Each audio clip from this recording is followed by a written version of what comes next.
The wheels on the bus go round and round, round and round, round and round. The wheels on the bus go round and round, all through the town. Except these buses are not free, Carly. New York City Democrat Socialist Mayor Mamdani and former President Obama singing with those preschoolers yesterday in their first joint appearance as part of a push for free childcare. Fox business contributor and senior writer for the Washington Examiner, Joe Concha, joins us now. Joe, we have Obama and Mamdani meeting up in New York. How big of a deal is this, and what does this say about the current state of the Democrat Party? Well, Carly, it's official. The Democrat Party has now embraced, with a bear hug, apparently, socialism. Promise free stuff, offer no way to actually pay for it outside of taxing people more. And apparently, at least in deep blue cities and states, voters are buying it at this point. And therein lies the problem for the blue team. This stuff may fly in places like New York City or Seattle, where they both have socialist mayors. But when it comes to national elections, Barack Obama should be the first to know that at least try to pretend you're a moderate, a centrist, someone who believes in, capitalism, because in key swing states like Pennsylvania, Michigan, Wisconsin, North Carolina, Georgia, Arizona, this social stuff ain't going to fly. But here we have a former president embracing a socialist because this is the direction that this party is going in.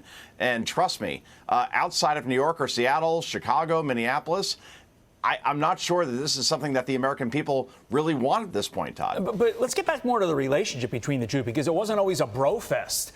Let's face it, Mamdani wasn't Team Obama back in 2013, 2014. Let's read some tweets. Hasn't Obama shown that the lesser evil is still pretty damn evil? Also in 2013, I can't trust quotes from Barack Obama, not since his continued lying in the face of Snowden's NSA revelations. And finally, in 2014, Barack Obama and Mayor de Blasio, don't you gotta just love what passes for progressive in the U.S.? So, Joe, what changed?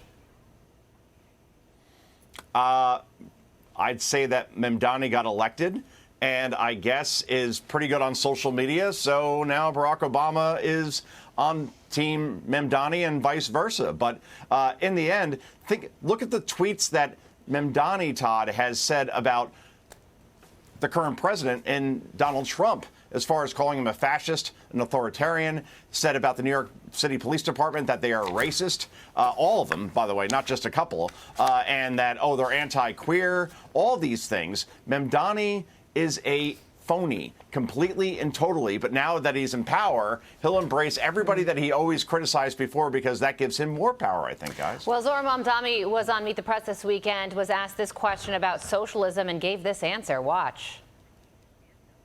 Now that you've bumped up against the hard realities of a $5.4 billion budget shortfall and the other red tape that you have to go through, do you still believe in democratic socialism? Do you still think it can be effective? I believe in it even more than I did the day before, and that's because of the fact that it is focused on the needs of working people, and working people need that focus, that fight from politicians more than ever. Yeah, and Joe, going along the lines of what you were saying before, I look at that through the lens of the midterm elections. And seeing Mamdani saying he's doubling down on socialism after meeting with Obama, who is, of course, still a leader within the Democrat Party, and looking at the poll numbers from Abigail Spanberger, moving much more left than she campaigned on. And I'm sure Republicans look at what Zohran Mamdani just said yesterday and say, please say more of that, because that does give us an opening in the midterm elections. Oh, Carly, you're so right. I mean, that was a midterm advertisement right there on Meet the Press on Sunday on NBC. No question. Zohran Mamdani has zero idea in terms of how do you pay for all this stuff that you're promising for the working people. He's never held a real job in his life up until now. So again, how do you pay for all the things you're promising? If, for example, you want free busing and free child care for all, that will cost billions upon billions of dollars in a city that has, to Kristen Welker's point during that question, a huge budget shortfall at this point, $5.4 billion. And the only way he's going to pay for it is by raising taxes, especially property taxes, which are already sky high, as you know, having lived in New York, on everyone. So that's what the Democratic Party, I guess, is going in the direction of. And I think they count on the fact that voters will be misinformed to believe that all this free stuff will become reality. It will not unless they pay more. And that's what Republicans have to really focus on and really hammer home at this point, that this is the type of stuff that's only going to be more and more costly for you, not just the rich, if you want these things to become reality, which they never will, guys. Joe, we have to leave it here, but one final anecdote.